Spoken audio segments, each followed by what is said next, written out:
கிறிஸ்து இயேசுவில் அன்பிற்கினிய சகோதர சகோதரிகளே, பெரும் சுமை சுமந்து சோர்ந்திருப்பவர்களே, எல்லோரும் என்னிடம் வாருங்கள், உங்களுக்கு இளைப்பாறுதல் தருவேன்.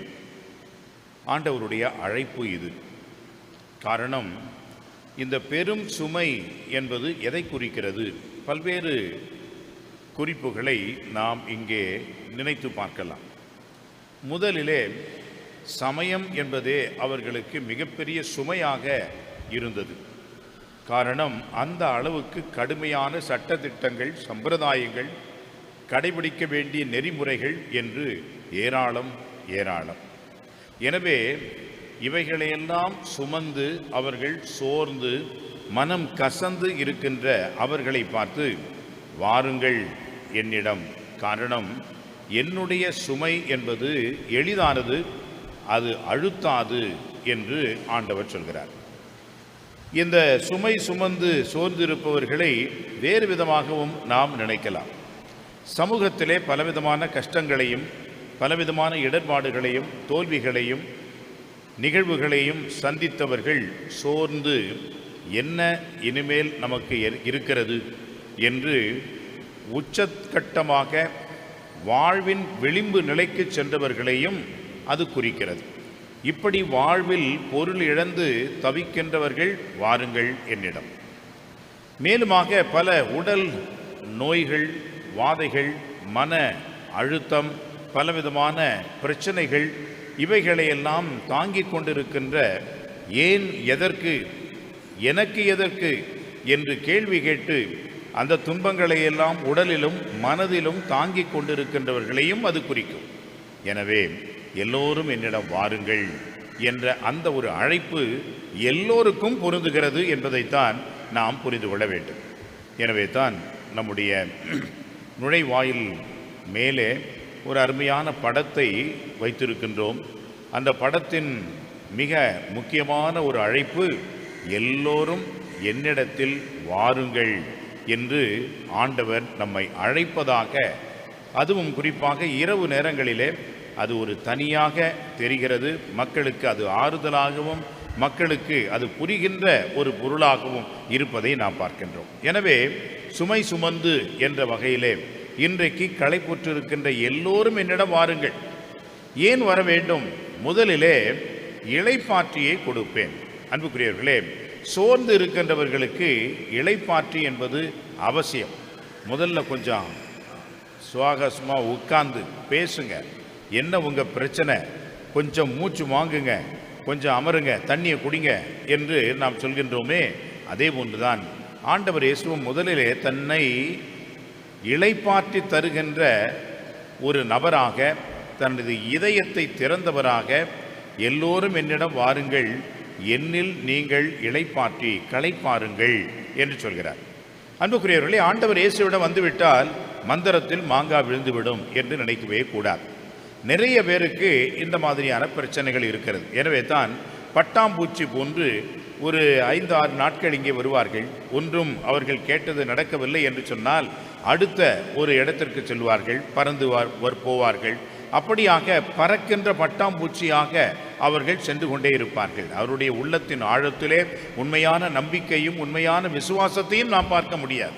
அன்புக்குரியவர்களே, இப்படி ஆண்டவர் இயேசுவிடம் வருகின்ற பொழுது நமக்கு இனிமேல் தொல்லையே இல்லை, இனிமேல் கஷ்டமே இல்லை, இனிமேல் நமக்கு கவலையே இல்லை என்று நினைத்து கொண்டு எதிர்பார்த்து கொண்டு ஆண்டவரிடம் நாம் வருவோம் என்று சொன்னால் ஆண்டவர் அதற்கான ஆள் இல்லை. மாறாக என்ன சொல்கிறார் பாருங்கள், என் நுகம் உங்களை அழுத்தாது, என்னுடைய சுமை எளிதாக இருக்கும் என்று சொல்கின்றார். அப்படி என்றால் இந்த சுமையை நான் லகுவாக்குவேன், கண்டிப்பாக எல்லாவற்றையும் எடுத்து எரிந்து விடுவேன், இனிமேல் நீங்கள் எந்த ஒரு கவலையும் கஷ்டமும் சுமையும் கிடையாது என்று ஆண்டவர் சொல்லவில்லை. மாறாக உங்களுடைய சுமையை எளிதாக்குவேன், உங்களுடைய துன்பங்களை குறைப்பேன், உங்களுடைய துயரங்களை நான் உங்களோடு இருப்பேன் என்ற வாக்குறுதியை தான் ஆண்டவர் அங்கே நுகம் என்ற அந்த வார்த்தை வழியாக நமக்கு உணர்த்துகிறார். ஆங்கிலத்திலே இதை யோக் என்று சொல்கின்றோம்.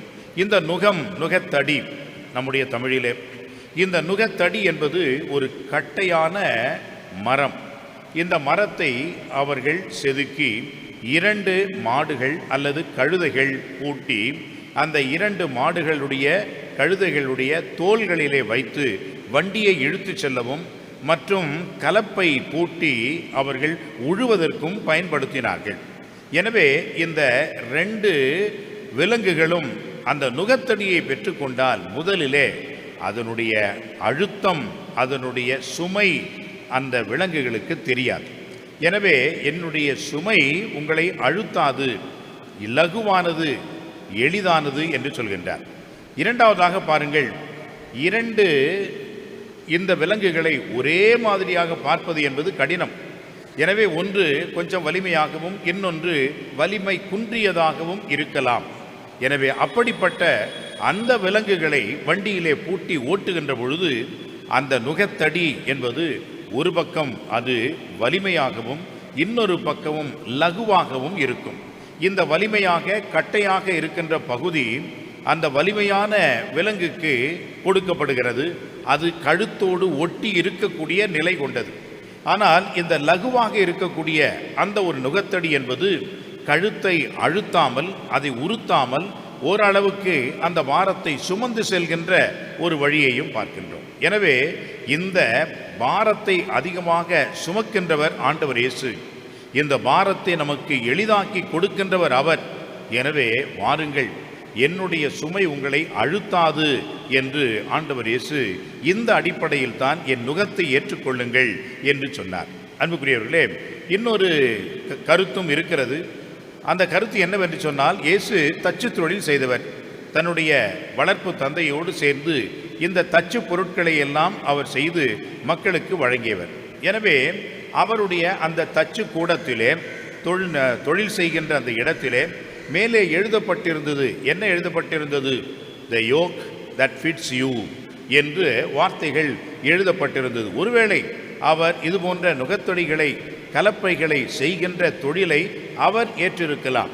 எனவே அந்த தொழிலகத்திற்கு மேலாக எழுதப்பட்டிருக்கின்ற வார்த்தை the yoke that fits you என்று சொன்னால் உங்களுக்கு ஏற்ற நுகத்தடி இங்கே கிடைக்கும் என்ற வகையிலே அவர் எழுதியிருந்ததாக சொல்லப்படுகிறது. அப்படி என்றால் இயேசு இந்த ஒரு சிறிய பொருளை கொண்டு தான் மக்களோடு இருப்பதாகவும், மக்களின் சுமைகளை ஏற்பதாகவும், அவர்களுடைய சுமைகளை குறைப்பதாகவும், அவர்களோடு இணைந்து பயணம் செய்வதாகவும் நமக்கு வாக்களிக்கின்றார். எனவே ஆண்டவரிடம் வருவோம், அவரிடம் இளைப்பாறுவோம்.